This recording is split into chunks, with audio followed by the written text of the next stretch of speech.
உங்க அடுத்த சாட்சி யாரு? Vigilance officer Vinayagamoorthy. அவரை கூப்பிடுங்க. விநாயகமூர்த்தி, விநாயகமூர்த்தி, விநாயகமூர்த்தி.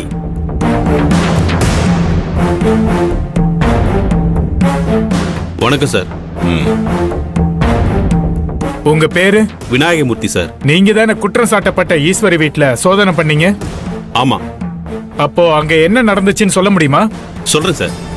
அசிஸ்டன்ட் கமிஷனர் ஈஸ்வரி சட்டவிரோதமா பார் நடத்துறதுக்கு பர்மிஷன் கொடுத்து அதுக்கு லஞ்சமா லட்சக்கணக்கில் பணத்தை வாங்கி அவங்க வீட்டில் பதுக்கி வச்சிருக்கிறதா எங்களுக்கு தகவல் வந்துச்சு.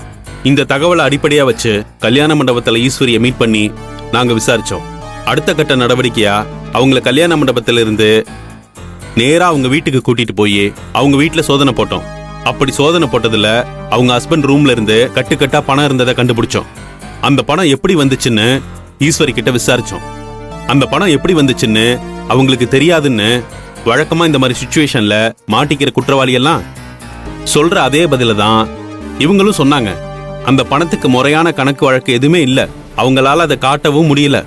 அதனால பார் ஓனர் மகாலிங்கம் கொடுத்த லஞ்ச பணம் தான் முடிவு பண்ணி அவங்கள அரெஸ்ட் பண்ணோம். யுவர் ஆனர், இந்த சாட்சியின் வாக்குமூலத்தை பதிவு செய்யுமாறு தாழ்மையுடன் கேட்டுக்கொள்கிறேன்.